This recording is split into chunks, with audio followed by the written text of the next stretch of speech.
आमच्या इकडे विकास हा गरजेचं कारण काय आहे? आमच्या इकडे वॉटर लॉगिंग होते, आमच्या इकडे पाणी भरतं, लोकांच्या घरात पाणी घुसतं, लोक आजारी पडत आहेत, लोकांचं आजारामुळे निधन होतं आहे.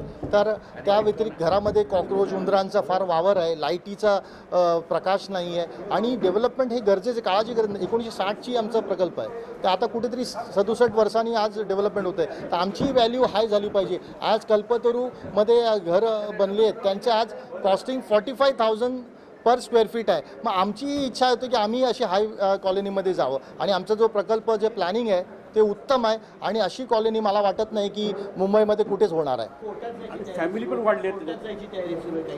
ते काही लोक कोर्टात जाणार असेल तर त्याला मुतोड पुरा आम्ही जबाब देणार आणि उत्तरही त्याप्रमाणे देणार. कारण अशा लोकांवरती मी विनंती करेन कोर्टाला की कोर्टाने असे कारवाई करावी की अशी खोडसाळ करणारी व्यक्तींना कधीच उभं करू नये, त्यांना फाईन लावून त्यांची याचिका फेटाळावी.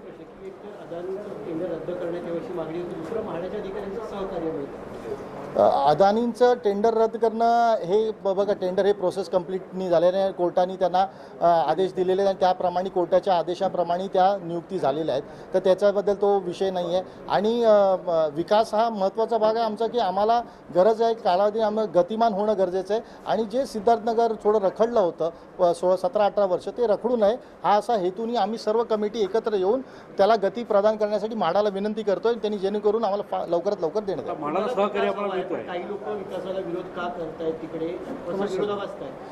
त्यांचा हेतू असा आहे की कमर्शियल लोकांचं हित जपणं, त्यांच्याकडनं जे फंडिंग येतं आहे आणि त्यांना जे भाडं एका महिन्याला 7 ते 8 लाख रुपये जमा होत आहेत, तर त्या लोकांचं हित जपण्यासाठी आणि त्यांना ते डेव्हलपमेंट, त्यांची अशी 50-60 घरं आहेत मुंबईमध्ये आणि त्यांना ते डेव्हलपमेंट पाहिजे नाही. आणि त्यांनी इकडे इंडस्ट्री बनवली आहे, रेसिडेन्शियल घरांमध्ये इंडस्ट्री बनवली आहे, त्यांना तिकडून हलवावं लागणार आणि घरामध्ये यावं लागेल बिल्डिंगमध्ये, म्हणून ते लोक विरोध करतात.